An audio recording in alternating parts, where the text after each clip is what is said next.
Hello, welcome back. ഇന്നത്തേത് chicken മജ്ബൂസിൻ്റെ റെസിപ്പിയാണ്. നമുക്ക് പെട്ടെന്ന് തന്നെ ഉണ്ടാക്കിയെടുക്കാനും പറ്റും. ഭയങ്കര ടേസ്റ്റുമാണ്. ചിക്കൻ മജ്ബൂസ് പലരും പല രീതിയിൽ ഉണ്ടാക്കാറുണ്ട്. ഈ ഒരു രീതിയിൽ ഉണ്ടാക്കാത്തവരുണ്ടെങ്കിൽ എന്തായാലും നിങ്ങൾ ട്രൈ ചെയ്ത് നോക്കിക്കോ. ഈസിയാണ്. പിന്നെ ഇതിൽ മജ്ബൂസ് പൗഡറോ അങ്ങനെ ഒന്നും തന്നെ ഇല്ല. നമ്മൾ സാധാ മുളക് പൊടിയും മഞ്ഞൾപ്പൊടിയും പിന്നെ ഗരം മസാല എല്ലാം ചേർത്തിച്ച് സിമ്പിളായിട്ട് ഉണ്ടാക്കുന്നതാണ്. പക്ഷേ ഭയങ്കര ടേസ്റ്റാണ്. അപ്പോൾ നമുക്ക് ഉണ്ടാക്കാനായിട്ട് ഞാനിവിടെ 1 കിലോ ചിക്കൻ എടുത്തിട്ടുണ്ട്. കഴുകി വൃത്തിയാക്കിയിട്ട് ഒരു ബൗളിലേക്ക് ഇട്ട് കൊടുക്കാം.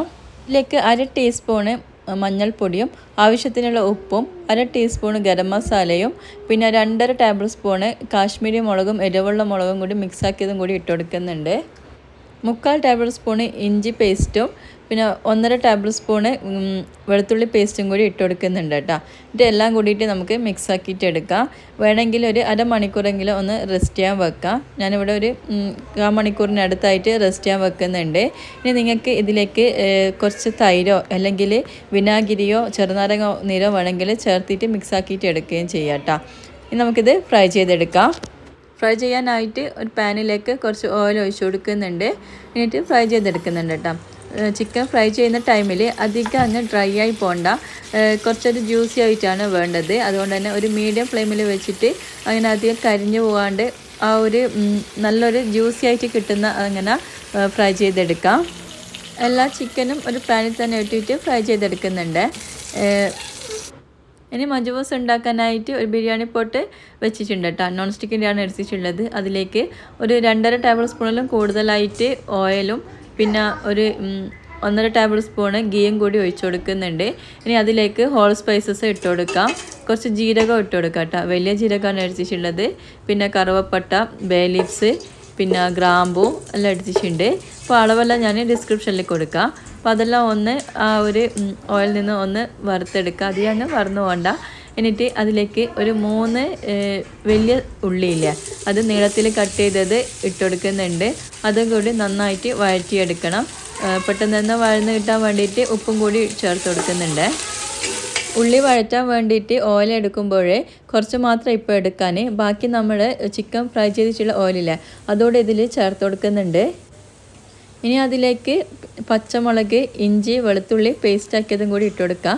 ഇതിലെല്ലാം ഇങ്ങനെ പേസ്റ്റാക്കുമ്പോൾ അധികം അങ്ങ് നന്നായിട്ട് അരഞ്ഞു പോകാൻ പാടില്ല. ജസ്റ്റ് ഒന്ന് ക്രഷ് ചെയ്തിട്ട് എടുത്താൽ മതി. എന്നിട്ട് അതോടെ നമുക്ക് ആ ഒരു പച്ചമണം മാറുന്നത് വരെ വഴറ്റിയെടുക്കുക. ഇനി അതിലേക്ക് നമുക്ക് തക്കാളി ചേർത്ത് കൊടുക്കണം. നന്നായി പഴുത്തിട്ടുള്ള ഒരു മീഡിയം സൈസ് 3 തക്കാളി എടുത്തിട്ടുണ്ട്. നീളത്തിൽ കട്ട് ചെയ്തതിന് ശേഷം അതും കൂടി ഇട്ടിട്ട് നന്നായിട്ടൊന്ന് വഴറ്റിയെടുക്കണം. കുറച്ച് ടൈം എടുത്തിട്ട് നന്നായിട്ട് തന്നെ വഴറ്റിയെടുക്കണേ. ഇനി അതിലേക്ക് നമ്മൾ ഫ്രൈ ചെയ്ത് വെച്ചിട്ടുള്ള ഓയിലില്ലേ അതോടെ ചേർത്ത് കൊടുക്കുന്നുണ്ട്. ആദ്യം തന്നെ ആ ഒരു ഓയിൽ ചേർക്കാത്തത് നമ്മൾ ആ ഒരു ഉള്ളീൻ്റെ കളറ് പെട്ടെന്ന് തന്നെ മാറിപ്പോവും, പെട്ടെന്ന് അങ്ങ് വഴന്ന് കിട്ടില്ല. എനിക്ക് അങ്ങനെയാണ് കേട്ടോ തോന്നിയിട്ടുള്ളത്. അതുകൊണ്ട് ഞാനിങ്ങനെ ആദ്യം നമ്മൾ സാധാ ഓയിൽ ഒഴിച്ചു കൊടുക്കും, പിന്നെയാണ് ഫ്രൈ ചെയ്തിട്ടുള്ള ഓയിൽ ഒഴിച്ചു കൊടുക്കാറുള്ളത്. എല്ലാം നന്നായി വഴന്ന് വന്നാൽ അതിലേക്ക് സ്പൈസസ് ചേർത്ത് കൊടുക്കാം. 3/4 ടീസ്പൂണ് മഞ്ഞൾപ്പൊടിയും 1.5 ടേബിൾ സ്പൂണ് മുളക് പൊടി പിന്നെ 1 ടേബിൾ സ്പൂണ് പിന്നെ മല്ലിപ്പൊടി പിന്നെ ചിക്കൻ മസാല ഒരു ടേബിൾ സ്പൂൺ എടുത്തിട്ടുണ്ട്. പിന്നെ ഗരം മസാല 1/2 ടീസ്പൂണിലും കൂടുതലായി ചേർത്തിട്ടുണ്ട്. പിന്നെ 1/2 ടീസ്പൂണ് പെപ്പർ പൗഡറും കൂടി എടുത്തിട്ടുണ്ട്.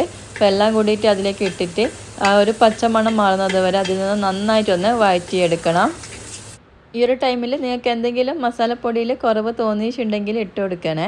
അപ്പോൾ എനിക്ക് ഇത് പെർഫെക്റ്റായിട്ട് തോന്നിയിട്ടുണ്ട്. ഇനി അതിലേക്ക് നമുക്ക് അരിക്ക് ആവശ്യമായിട്ടുള്ള വെള്ളം എടുക്കാം. അപ്പോൾ ഞാനിവിടെ 1 കിലോൻ്റെ അരിയാണ് എടുത്തിട്ടുള്ളത്, ജീരകശാല റൈസ്. അപ്പം അതിന് കണക്കായിട്ടുള്ള വെള്ളം ഒഴിച്ച് കൊടുക്കുന്നുണ്ട്. ഒരു ഗ്ലാസ്സിന് 1.5 ഗ്ലാസ് എന്നുള്ള കണക്കിനാണ് എടുത്തിട്ടുള്ളത്. ആവശ്യത്തിനുള്ള ഉപ്പിട്ട് കൊടുക്കാം. എന്നിട്ട് അടച്ച് വെച്ചിട്ട് വെള്ളം തിളക്കുന്നത് വരെ ഒന്ന് വെയിറ്റ് ചെയ്യാം. വെള്ളം നന്നായി തിളച്ച് വരുന്ന ടൈമിൽ നമ്മൾ കഴുകി വൃത്തിയാക്കി വെച്ചിട്ടുള്ള അരി ചേർത്ത് കൊടുക്കാം. അരി ചേർത്ത് കൊടുക്കുന്ന ടൈമിൽ ഒന്ന് ശ്രദ്ധിക്കാനുള്ളത്, നമ്മൾ കഴുകിയതിന് ശേഷം ഒരു അരിപ്പയിലൂടെ ഇട്ടിട്ട് വെള്ളം വാർത്തെടുക്കണം കേട്ടോ. അല്ലെങ്കിൽ നമ്മുടെ വെള്ളത്തിൻ്റെ അളവിൽ വ്യത്യാസം വരും.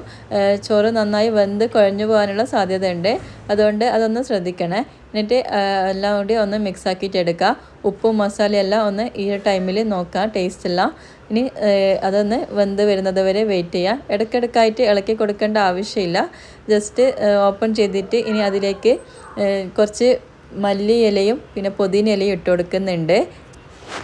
ലാസ്റ്റ് വെന്ത് കഴിഞ്ഞാൽ മല്ലിയിലയും പുതിനയിലയും ഇടുന്നതിനേക്കാളും എനിക്ക് ടേസ്റ്റ് തോന്നിയിട്ടുള്ളത് ഈ ഒരു ടൈമിൽ ചോറ് വേകുന്ന ടൈമിൽ ഇടുമ്പോഴാണ്.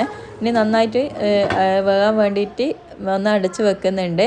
ഇനി ഇതാ വെള്ളമൊക്കെ ഒന്ന് വറ്റി വരുന്ന ടൈമിൽ അടി പിടിക്കാതിരിക്കാൻ വേണ്ടിയിട്ട് ജസ്റ്റ് ഒന്ന് ഇളക്കി കൊടുക്കാം. ഇപ്പോൾ തന്നെ ചോറിൻ്റെ നല്ലൊരു സ്മെല്ല് വരുന്നുണ്ടാവും. ഇത് കുറച്ചൊരു ഗരം മസാലേൻ്റെ കുറവ് തോന്നിയിട്ട് ഇതാ ഒരു നുള്ളു ഗരം മസാല അതിൻ്റെ മുകളിലായിട്ട് ഇട്ട് കൊടുക്കുന്നുണ്ട്. എന്നിട്ട് ഒന്ന് മിക്സാക്കി കൊടുക്കുന്നുണ്ട് ഗരം മസാല എല്ലായിടത്തും എത്താൻ വേണ്ടിയിട്ട്. ഇനി ഒന്ന് അടച്ച് വെച്ച് ഒരു സിമ്മിലാക്കിയിട്ട് വെക്കാം. അപ്പോഴത്തേക്കും വെള്ളമൊക്കെ വറ്റിയിട്ട് ചോറ് നന്നായി വെന്ത് വന്നിട്ടുണ്ട്. ഇതാ ചോറ് നന്നായി വെന്തിട്ടുണ്ട്. ഒട്ടും തന്നെ കുഴഞ്ഞൊന്നും പോയിട്ടില്ല. വെള്ളത്തിൻ്റെ അളവൊക്കെ നല്ല പെർഫെക്റ്റ് തന്നെയാണ് കേട്ടോ. ഇനി അതിൻ്റെ മുകളിലായിട്ട് നമ്മൾ ഫ്രൈ ചെയ്ത് വെച്ചിട്ടുള്ള ചിക്കൻ ഇട്ട് കൊടുക്കുക. ഇപ്പോഴും ഫ്ലെയിം ഓഫ് ചെയ്തിട്ടില്ല, സിമ്മിലായിട്ടാണ് ഉള്ളത്. മുഴുവനായിട്ടുള്ള ചിക്കനും ഇട്ട് കൊടുക്കാം. ഒന്ന് അടച്ച് വെച്ചിട്ട് ഒരു 3-4 മിനിറ്റ് ആ ഒരു സിമ്മിൽ തന്നെ നിൽക്കട്ടെ.